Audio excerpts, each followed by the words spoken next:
नमस्कार. आपण ऐकत आहात मोहब्बत भाग 37 चैत्राली लिखित. आणि रुपालीच्या प्रपोजचं काय? त्याचं ऐकून ती मनोमन सुखावली होती खरी, पण अजून रुपालीचा विचार डोक्यातून तिच्या जात नव्हता. कारण तिला सत्याने आपलं प्रपोजल स्वीकारलं आहे असं सांगितलं होतं. अर्थात तिलाही तिचं बोलणं पटलं नव्हतं, पण त्याच्याकडून काहीच सिग्नल तिला मिळत नसल्याने तिचा तो गैरसमज झाला होता की सत्याही कदाचित त्या रुपालीकडे गेला असेल तर. शेवटी ती त्याचं पहिलं प्रेम आहे ही गोष्ट विसरली नव्हती. ओके, ऐक आता. हो, मला मान्य आहे तिने मला तुझ्यासमोर प्रपोज केलं होतं. मीही काही क्षण तिच्यात हरवलो होतो. आपलं पहिलं प्रेम आपल्याकडे परत आलं, आपल्या इतक्या दिवसांची तपश्चर्याही पूर्णही झाली असंही मनाला वाटून छान वाटलं. पण ते सर्व काही क्षणिक आहे ह्याचीही प्रचिती मला लगेच आली, अगदी दुसऱ्या क्षणाला. आणि तू अशी गेल्यावर तर मी पूर्णपणे अस्तित्वात आलो. त्यामुळे मी तिला तिथेच स्पष्ट नकार दिला. तिला निक्षून सांगितलं की मी आता तिच्या आयुष्यात परत येऊ शकत नाही. मी मागचं विसरलो आहे. त्याने खरं ते सांगितलं. हां, फक्त मी तुझ्यावर प्रेम करतोय हे स्पष्ट सांगितलं नाही. त्याने आपली नाराजगी व्यक्त करत तिला जे घडलं ते स्पष्ट न खोटं बोलता सांगितलं. एवढं सगळं सांगितलं, मग तू तिला हे का नाही सांगितलं की आरोही फक्त तुझी आहे म्हणून? तो बोलत असतानाच ती आधी रागात त्याच्यासमोर उभी राहून टाचा उंच करत त्याचे जोरात ओठ चावून पटकन सोडत त्याला आपल्या लटक्या रागातच बोलते. तिचं असं बेताल वागणं त्याच्यासाठी आधी शॉकिंग होतं, पण तिचं बोलणं ऐकून साहेब आपल्या गालावरची ती खळी खुलवतात. कसं सांगणार? आपल्या प्रेमाची कबुली ह्याने कुठे दिली होती? त्याने गाल फुगवत तिच्या आणि स्वतःच्या हृदयावर बोट ठेवत म्हटलं. हो, पण डोळ्याने तर आधीच दिली होती ना कबुली. मग एवढंही समजायला तू काही अनपढ नाहीस. तीही लटक्या रागात त्याच्या गळ्यात आपले दोन्ही हात गुंफून बोलते. त्याने दिली होती कबुली हे खरं आहे, पण कधीकधी आपले हे डोळे आपल्याला धोकाही देतात, तो सॅड होत म्हणाला. रुपालीच्या त्याच डोळ्याच्या धोक्याने जे त्याला दिला होता रुपालीच्या त्याच डोळ्याने धोका जे त्याला दिला होता तो असाच सहज विसरू शकणार होता का? म्हणूनच मी यांच्या कबुलीची वाट पाहत होतो इतके दिवस. त्याने ओठांवर तिच्या आपल्या अंगठ्याने हलकं फिरवत खट्याळ स्वरात म्हटलं. हो, पण त्यानेही धोका दिला तर? कारण मी अजून आपल्या प्रेमाची कबुली दिली कुठं? तिनेही आता खट्याळ हसू ठेवत विचारलं. प्रेमाची कबुली फक्त तू दिली आहेस. हो, मग आता हे सर्व इमोशनल बोलणं, त्या रुपालीसाठी जेलस होणं, हे सर्व काय आहे? त्यानेही हसत तिचे गाल ओढत म्हणाला. का? नुसत्या फ्रेंडशिपमध्ये जेलसी होतेच की, ती खांदे उडवत. हो, होते ना, फ्रेंडशिपमध्येही होतेच की. तो तिचं बोलणं ऐकून क्षणभर विचारात पडला. चला, म्हणजे तू मला फ्रेंड तरी आता कमीत कमी मानते हे ऐकून तरी जीवात जीव आला. पण तो आपलं हसू दाबत परत बोलतो. आरोही सत्य सर, तुमचं बोलणं झालं असेल तर आईने नाश्ता वाढलाय ते खाऊन घ्या. की बोलूनच पोट भरलं असेल तर आत्ताच सांगा. ते दोघे काही बोलणार तोच तिथे आता हसत येत बबनराव बोलतात. हो, आलोच रे दाद्या, म्हणत ती किचनमध्ये पळते. चला दाजी साहेब, येताय ना तुम्ही पण? तो आता सत्याला पाहून म्हणतो की तुमचं नुसतं पाहूनच पोट भरलं. थोडे डोळाही मारतो असं बोलून. आलो, म्हणत तोही त्याच्या मागे आत जातो. मला अजूनही कळालं नाही की आरोही तू या बबनरावांना कशी काय ओळखते ते? नाश्ता करता करता त्याच्या मनातील प्रश्न सत्या विचारतो. ह्याचं उत्तर मी सांगते. तिथे एक बाई हसत पोह्याची कढई घेऊन येत म्हणते आणि त्यांना पाहून त्याला आश्चर्याचा अजून एक धक्का बसतो. मावशी, तुम्ही इथं? तो त्या बाईकडे पाहत म्हणतो. हो, हे माझ्या बहिणीचं घर आहे आणि हा तुमचा बबनराव माझा भाचा आहे. हा आमच्या घरी बऱ्याच वेळा यायचा लहानपणी. तेव्हा बऱ्याच वेळा मी त्याला घेऊन परांजपे मेन्शनवर यायचे. तिथेच त्याची आणि आमच्या मॅडमची ओळख झाली आणि पुढे मॅडमने ह्याला राखी बांधून आपला मोठा भाऊ मानला. आता त्या मावशी सर्व सांगतात. ह्या त्याच मावशी ज्या तिच्याकडे परांजपे मेन्शनमध्ये कामाला आहेत. ओ, सत्या खाता खाता बोलला.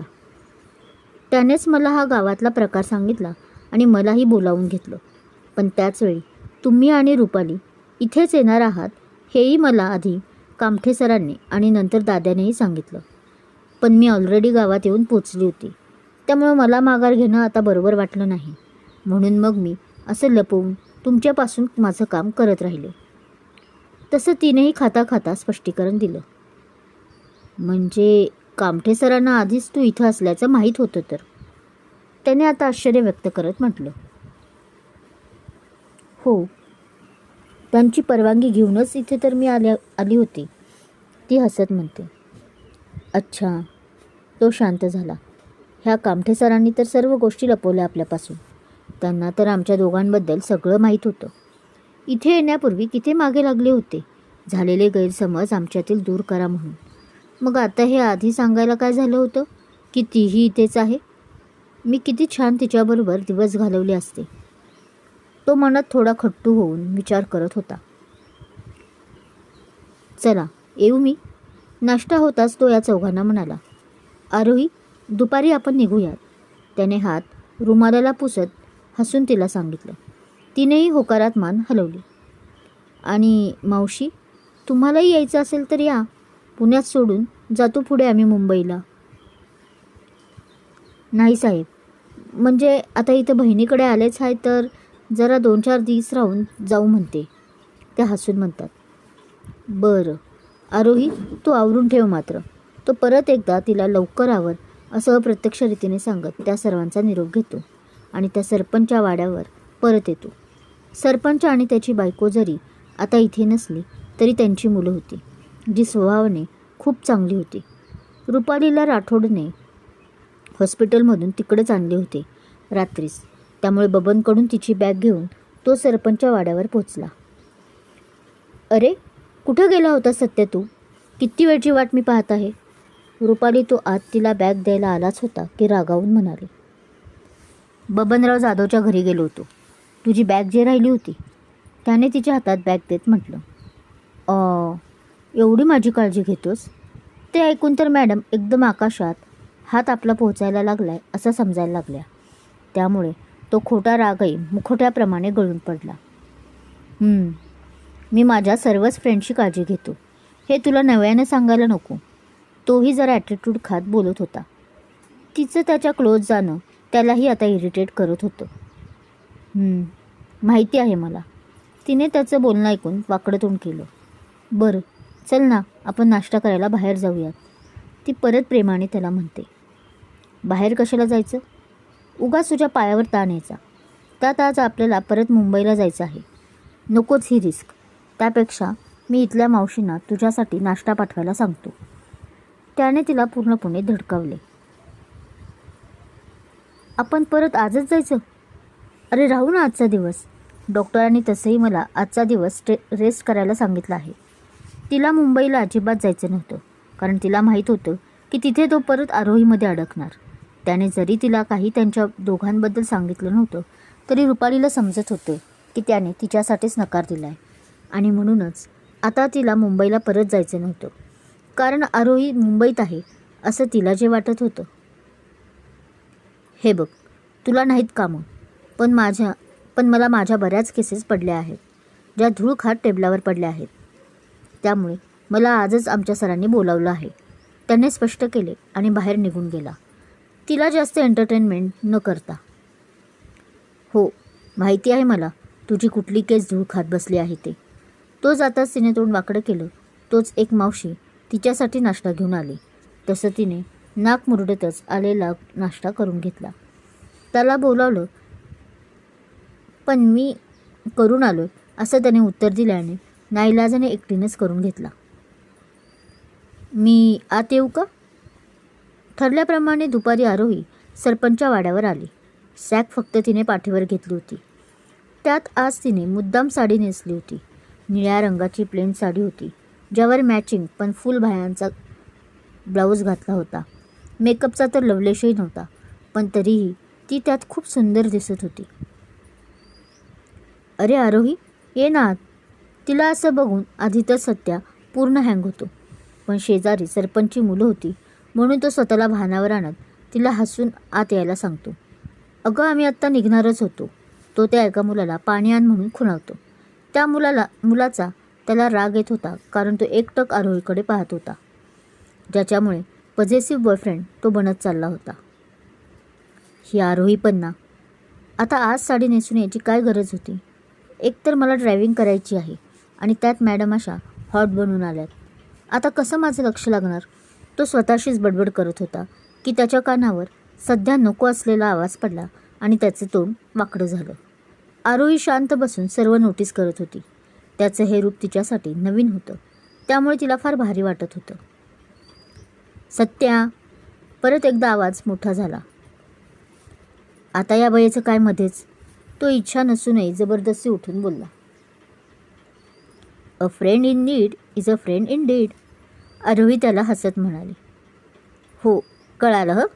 त्याने बॉक्स टाईप हसत तो आत बेडरूममध्ये गेला जिथे रुपाली होती. अरे सत्या, किती हाका मारायच्या?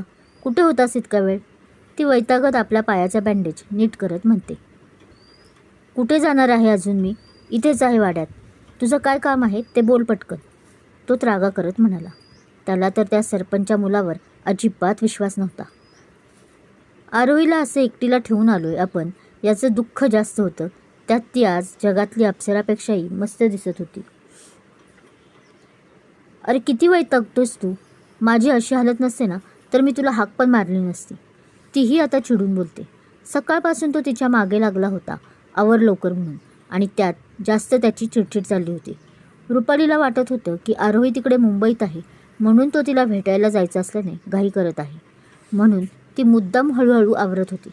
पण त्या येडीला हे कुठं माहीत होतं की आरोही आता पूर्ण प्रवासात त्या दोघांच्या बरोबर असणार होती आणि सत्याने तिला ऑलरेडी प्रपोज केला आहे म्हणून.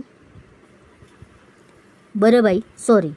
तसं तो नमतं घेतो, कारण आता वाद कोणाबरोबरही घालून त्याला आपला मूड खराब करायचा नव्हता. बोल, का हाक मारत होतीस? आणि तिचं पाहणार त्याला ऐकण्यात आता तरी अजिबात इंटरेस्ट नव्हता. आणि अगं आवर की लवकर, निघायचं आहे आपल्याला आज, मुक्काम नाही करायचा. तिचा तो अवतार पाहून परत थोडं चिडतच तो बोलतो, कारण तिचे केस तसेच ओले दिसत होते. कपडे फक्त तिने चेंज केलेले दिसत होतं. झालंय माझं. ती त्या ओल्या केसांचा तसाच जुडा बांधते. तेच सांगायला बोलवत होते तुला की मला घेऊन चल. मला पाय जमिनीवर टाकता येणार नाही, तीही आता रागीट चेहरा करत म्हणते. तू थोडंफार चालू शकते रुपाली, गोळी फक्त चाटून गेली आहे. तो तोंड वेडावत म्हणतो. हो, पण पायसुद्धा खूप दुखतोय, ती नाटकी रूपात बोलते. बरं, आलोच मी, बॅग आधी ठेवून येतो. तो पळवाटा शोधत असतो, पण तरी नाईलाज होता. तुम्ही इन्स्पेक्टर आरोही ना? इकडे तो सरपंचचा मुलगा तिला पाणी देण्याच्या बहाण्याने लगट करण्याचाही प्रयत्न करत होता. हो. आरोही ऑकवर्ड स्माईल करत त्याच्या हातातला पाण्याचा ग्लास घेत पटकन पिऊन टाकते आणि त्याच्या हातातही देते. हां, ते मी न्यूजमध्ये तुम्हाला पाहिलं होतं. लय डॅशिंग हात हा. तो मुलगा अजून पुढे बोलायचा प्रयत्न करतो. थँक्यू. बाहेर सरांची कार आहे ना? मी आलेच, माझी सॅक ठेवून. तो जास्त जवळजवळ करायला लागला तसं ती पटकन बाहेर पडत म्हणते. पण तरीही तो मागे आलाच होता. ती घाईत गाडीजवळ जाते, पण गाडी लॉक असल्याने तिथेच बोनेटला टेकून इकडे तिकडे उगीच पाहत बसते. घरापेक्षा तिला बाहेर सेफ वाटत होतं. तो मात्र तिला अजून बिंदास न्याहाळत होता, जे तिला कसं तरीच वाटत होतं. पण आता नाईलाज होता. ती मनात आता सत्याला हाक मारत होती. असं नव्हतं की त्याला ती घाबरत होती. ती एक पोलीस असल्याने अशा मवालींना कसं हँडल करायचं तिला चांगलंच माहीत होतं. पण आता जाता जाता तिला कसलाही पंगा करायचा नव्हता, म्हणून फक्त ती शांत होती. आरोही, तू बाहेर काय करतेस? तिची आर्त हाक शेवटी आपल्या सत्यासपर्यंत पोहोचली होती आणि तो त्या रुपालीची बॅग गाडीत ठेवायला आला होता. त्याने आधी घरात शोधलं होतं आरोहीला, पण ती बाहेर उभी आहे गाडीजवळ हे तिच्या साडीच्या उडणाऱ्या पदरामुळे कळतं. तो हसून मग तिथे येतच होता की त्याला तो मुलगाही तिच्याकडेच विचित्र नजरेने पाहत असलेला दिसला. ज्याचा त्याला आता प्रचंड राग येत होता. इकडे ती रुपाली आणि तिकडे हा. तो बडबडतच तिच्यापाशी आला आणि तिला असं इकडे तिकडे अस्वस्थ मनाने पाहत असलेल्या आरोहीला तो बोलला, सत्या. ती पटकन त्याला पाहून मिठीत शिरते. तिच्या मनाला इतका आनंद झाला होता त्याला पाहून की आपण आता कुठे आहोत याचंही तिला भान नव्हतं. त्या मुलाच्या नजरेपासून सुरक्षित व्हावं असं तिला वाटलं आणि ती त्याच विचारात त्याच्या मिठीत शिरली. अरे हो आरोही. त्यालाही आता तिची भावना कळाली होती. पण त्या मुलाला आता शिव्या देण्याऐवजी त्याला खूप आभारी वाटत होतं सध्या, कारण त्याच्यामुळेच ती अशी त्याच्या मिठीत जे शिरली होती. त्याने आपली मिठी घट्ट करत त्या मुलाकडे ॲटिट्यूडमध्ये बघितले.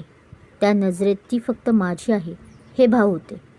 ते पाहून तो मुलगा चांगलाच ओशाळला आणि आत निघून गेला. चला आरोही मॅडम, निघायचं आहे ना. तो आत गेला तसं एक 5 मिनिटांनी त्याने स्वतःला कंट्रोल केलं. तिला तर माहितीही नव्हतं की तो आत गेला आहे. तिलाही उलट मस्त वाटत होतं. नाही म्हणजे असं आम्ही दिवसभर राहू शकतो, मला काहीच प्रॉब्लेम नाही. पण तुझेच पाय दुखावून जातील गं आणि मग मला कडेवर घेऊन जावं लागेल, त्याने हसत म्हटलं. चल काहीतरी सुचव. तिच्या अशा बोलण्याने हसायला येतं तिला, शिवाय लाजही. जणू त्याने आता आपल्याला तसं उचललं आहे असं तिला वाटतं. ती तशीच लाजत त्या बाजूला बघते जिकडे तो मुलगा उभा होता. पण तिकडे आत्ता कुणी नाही पाहून ती एक सुस्कारा सोडते आणि सत्याकडे पाहायला लागते. घ्या, इथे गावाला आम्ही सांगतोय की आमच्या आरोही मॅडम अशा टवाळ 10 मुलांना एका पंजेत गार करतील आणि इथे मात्र आमच्या मॅडम एका मुलाच्या नजरेला घाबरून बसल्या आहेत. तो आपल्या कपाळावर हलके हात मारत म्हणतो. घाबरले असं नाही रे सत्या, पण उगाच जाता जाता कशाला ना गावात पंगा, ती थोडं उदासी नजरेत पाहत म्हणते. समजलं मला तुझ्या नजरेनंच. तो तिचा हात हातात घेऊन प्रेमाने पाहत बोलतो. ही इथे काय करते. तोच आता एक आवाज ऐकू येतो आणि सत्या व आरोही एकमेकांकडे पाहायला लागतात. सत्याला आता खरंच कुणाचा डिस्टर्ब नको होता त्या दोघात, म्हणून चेहरा परत त्रासलेला होता आणि आरोही आपला हात हळूच काढून त्याला नजरेनंच चिडवत होती. रुपाली त्या मुलाची मदत घेऊन हळूहळू दारात आली होती. सत्या बराच वेळ बाहेर आहे, इतका का वेळ लागत आहे हे पाहण्यासाठी ती आली होती आणि त्या मुलाने चांगल्या हेतूने यावेळी तिला बाहेर यायला स्वतःहून मदत केली होती. क्रमशः आता पुढे काय होईल जेव्हा रुपाली, आरोही आणि सत्या एकाच गाडीतून प्रवास करतील हे आता पाहण्यासारखं आहे. रुपाली आरोहीला टशन देईल का आरोही रुपालीला टशन देईल हे ऐकण्यासाठी ऐकत रहा मोहब्बत. कथा आवडत असल्यास लाईक करा, कमेंट करा, शेअर करा आणि हो, चॅनल अजून सबस्क्राईब केलं नसेल तर सबस्क्राईब जरूर करा. धन्यवाद.